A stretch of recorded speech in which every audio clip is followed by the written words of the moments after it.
ang Earth Hour po ay nagsimula po sa Sydney, Australia. Noong 2007 po siya. Opo, opo. At ito pong concept natin ng Earth Hour, maaari niyo po ba ikwento, Miss Angela, kung paano po ito nagsimula? So nagsimula siya kasi pag-isipan ng mga kasama doon sa Australia. Meron pang pwedeng na pwedeng kasama mga tao.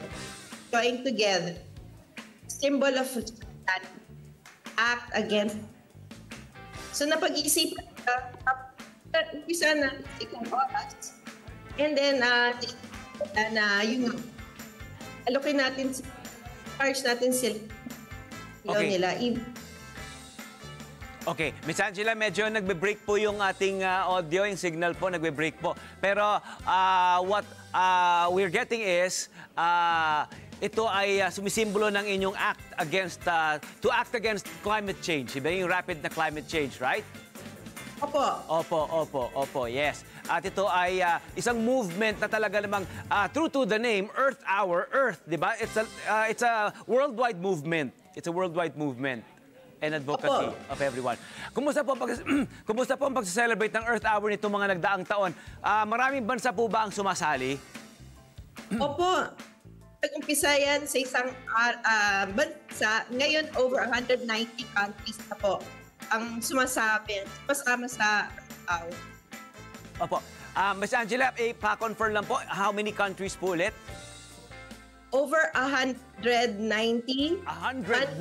190. Yes. Ayan na. Ayan. Nag-improve na po ating signal. Medyo nagbe-break pa rin ng bahagya. Pero yes, it's 190. Over 190 countries na po ito. At ano naman po ang in-expect natin ngayong taon? Ang celebration po ba natin dito o ang obserbasyon ba natin dito sa Pilipinas ay aligned din po ba? May global alignment pa ito? Aligned din po ba ito sa iba't ibang mga bansa? Yes po. Yung concept po. Meron po tayong ginagawa na global activity, and then kasama po dito yung mensahe po ng give biggest power for Earth. Pero sa local po, meron tayong ginagawa local message. Okay. Yes. Yung mga Miss Angela, opo, Miss Angela, if you can say it again lang po para po mag-ano lang po sa audio. Again, the question is para sa mga kababayan natin nakikinig sa Radyo Aguila, ang katanungan po ng ating isang kababayan dito ay kung ito po ba ay yung obserbasyon natin sa Pilipinas ay aligned din po ba sa iba't ibang mga bansa? Ayan. Opo, aligned din po siya. At ang dagdagan sa lokal natin, ginagawa po na message is to switch off not only lights but to switch off plastic pollution. Ayun, oo. So hindi lang yung ang ating mga kuryente, ang ilaw ang ating ginagawa rito sa Earth Hour. Gusto ipaalam ng ating mga kaibigan mula sa Earth Hour na hindi lang ito isang movement para lang isang oras ay magpatay lang ng kuryente or magbawas ng energy, hindi po ba? Pati rin siyempre iba't ibang klase ng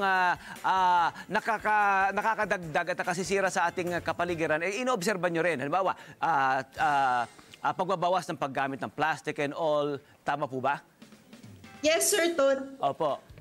Kasi nga ang ating gawin Earth Hour ay hindi lang sa isang oras. Opo. Hindi lang isang oras para tulungan natin ating planeta at hindi lang isang oras para magkaroon tayo ng positibong activity para sa atin. Okay. Dito po sa Pilipinas, meron po ba tayong programang magaganap? Maaari po ba natin silang invite? Opo. So, sa Sabado po, March 23, meron po kaming programa sa may Kartilya ng Katipunan. Sa Manila po ito, mag-umpisa po ng 7 p.m. Meron po kami solutions. At alam po yan, doon rin po sa Kartilya. Ayan, sa Kartilya. Opo, sa Kartilya, alam natin po yan. Ano? Ito po ay 7 p.m. At sigurado marami pong dadalo. Ano po, mga kababayan natin? Opo. So, hinikayat po namin na join sila, celebrate with us. Tapos, may kasama rin po kami una naming Earth Hour Music sa door. Ayun, okay. Maraming mga activities pala. Ano po? Maraming salamat po, Miss Angela. Maraming salamat sa inyong oras at sa inyong inspirasyon. No? Hi po sa lahat. Hi po sa lahat ng mga kasama natin diyan. Para sa kanilang mga activities, ayan po, fina-flash na po natin sa lower part ng ating screen ang kanilang website, ayan, wwf.org.ph.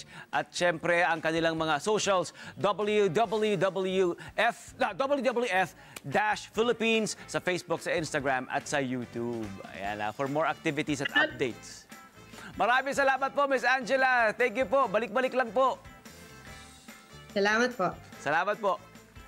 Oh, di ba? Kahit ang maliliit na bagay na maaaring makagbawas sa polusyon, kapag pinagsama-sama natin, malaki ang impact niyan sa kalikasan at syempre sa ating mga citizen, hindi ba? Kahit makiisa po tayo, huwag kayong aalis. Marami pa tayong pagkukwentuhan. At ang ating hashtag LTE para sa kalikasan, gamitin lamang po sa ating mga social media pages sa pag-comment, ha?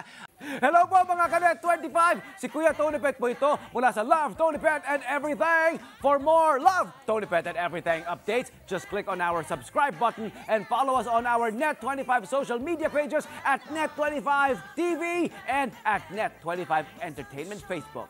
Magkita-kita po tayo!